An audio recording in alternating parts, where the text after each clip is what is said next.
Hello everyone, welcome back to the channel. So let's just get on to solving the multiple choice questions for prelims 2020 and question number 1. What are the advantages of implementing the National Agricultural Market Scheme? Number 1. It's a pan-India electronic trading portal for agricultural commodities. Alright. Second is, it provides the farmers access to nationwide market with prices commensurate with the quality of their produce. Very simple statements these are, and question is indeed very simple, so do try to come up with the right answer here.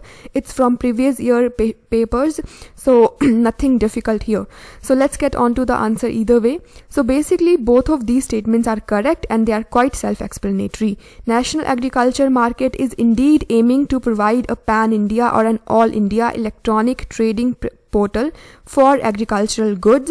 So farmers would basically be having access to the buyers that are present all across India and not merely the buyers that are physically present into the APMC of that very area. But only drawback is that farmer need to be going to the APMC per se in order to log into this very portal, but that is not needed to solve this very MCQ, because statement number 1 is either way simple. It's just an all India electronic trading portal for agricultural commodities. That's it. We really are not supposed to go into the nitty-gritties of this portal. Second, yes, it provides the farmers access to nationwide market with prices in accordance with the quality of their goods. It's like if two farmers are coming up with their carrot, then it does not necessarily mean that both the farmers would be getting the same price. No, it is up to the buyer. If the quality of carrot of farmer A is much better than that of farmer B, then either way buyer would be willing to pay farmer A more than what it's willing to pay farmer B, right? So basically, had it been this, that it provides the farmers access to nationwide market with the common price, so that would have been incorrect. But here they have left no confusion for the students. They have framed a very simple statement that yes, prices would be as per the quality of their goods. So that's it. So we are done with question number 1. Answer here is C. That is, both of these statements are correct. So that's it. I have little paucity of time today, so we'll be doing it quickly because questions are either way simple. Still, if you have gotten any sort of confusion, then let me know in the comment section. We'll go through that question again. Question number 2 is, which of the following have occurred in India after its liberalization of economic policies in 1991? So we know we had liberalization in 1991. So after that, what happened? Number 1, share of agriculture in GDP increased enormously. I mean, share of agriculture in GDP in fact has gone down. So even if enormously word wouldn't have been written over there, even if only increased word would have been written over there, then also this statement would have been incorrect, because share of agriculture in GDP has indeed gone down post liberalization policies, because LPG aimed at the industrialization sector, service sector, and it did nothing to agriculture. So that's it. Second, so statement number 1 is incorrect. Second is, share of India's exports in world trade increased. So this is indeed true. This was the motive behind these policies. So globalization happened, liberalization happened. So that led to increase in trade of India in world trade. So that's it. That is correct. There is no doubt over here. Third is, FDI's inflows increased. Absolutely correct. This was the primary aim at liberalizing the Indian economy. So yes, this is absolutely correct, and I don't think there is any doubt over here. Now statement number 4 is this, that India's foreign exchange reserves increased enormously. Now what do we mean by enormously? Something increases enormously if, let's say, it was earlier $6 billion and then it has gone up to $400 billion. So that does mean that it has increased enormously, right? And this is the case with the foreign exchange reserves of India. In the year 1991, we were having forex barely of 2 weeks import. There was around $6 billion, $5.5 billion something. And right now we are having over $400 billion foreign exchange reserve. So yes, it does increase enormously. It has increased enormously. So even if the extreme statement is here, then doesn't mean it's incorrect, because it's indeed correct. So option number 4 is also correct here. So that's how we'll be getting our answer, which is right here, that is B. So B means only statement number 2, 3 and 4 are correct, and which one is not correct? First one is not correct. So we've gotten our answer. So let's it. There is no need for us to apply any sort of tricks or elimination method here. These are quite simple sentences and we should be knowing them at least, right? So let's get on to the next question now, which is this. What are the most likely advantages of implementing the GST, that is goods and service tax?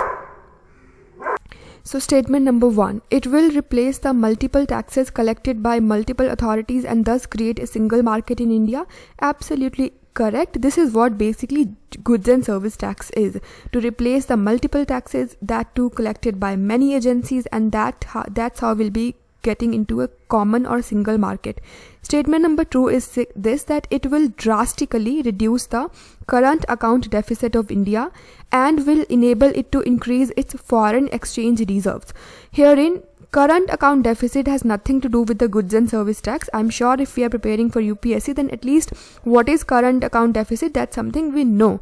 Even if you do not know, still how could it be leading to a drastic reduction in current account deficit? So just because drastic word is there, and even if it wasn't there, still, because GST is a purely domestic thing, it's a tax onto the goods and services that's been produced in India, and current account deficit is basically related to the foreign exchange thing, foreign trade thing.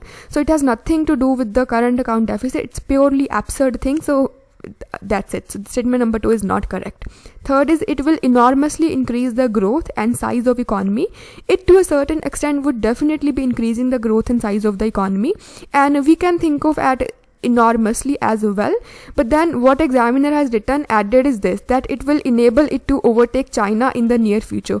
So examiner also want to in a way help students to just go for the right answer only and do not unnecessarily think over the growth per se. So yes, India, how would by implementing the GST, India would be able to overtake China in near future? This is something ridiculous, absurd, and we are to think on a logical basis here. Chinese economy is 3 times more than that of India's economy, so this is not correct. And either way, we have gotten our answer, which is here. It's the A, and A means only statement number 1 is correct, and that's it. We are not supposed to be knowing any sort of tricks here, I believe, because these are really simple statements. So let's get on to the next question now, which is right here, which is saying that consider the following statements. What are these? Number 1, tax revenue as a percent of GDP of India has steadily increased in the last decade. So last decade is too long a period. It's like 10 years, and it's categorically saying that it hasn't just increased, in fact it has steadily increased. So it has continuously on a year by year basis has gone up. So this is not correct.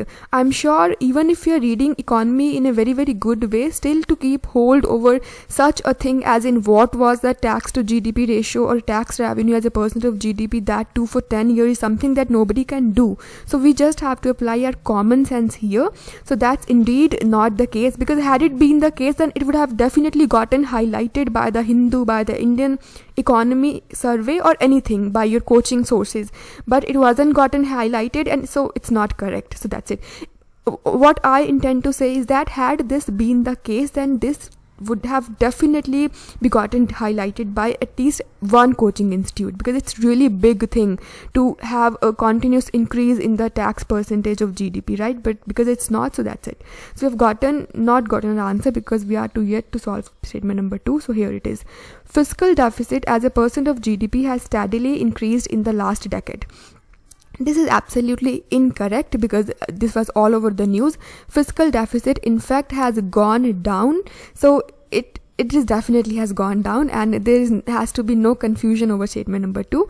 So we have gotten our answer. It's D, that is none of these statements are correct. So I have deliberately chosen the simple questions today because of no reason, definitely. So we are done with 4 questions for prelims. It was, I think, of 2017, and tomorrow we'll be covering more questions from economy section from 2017 prelims exam. And if you have gotten any doubt, then do let me know in the comment section, and if you have gotten any suggestion, then also do let me know in the comment section. And we are done. Thank you so much for watching, and goodbye.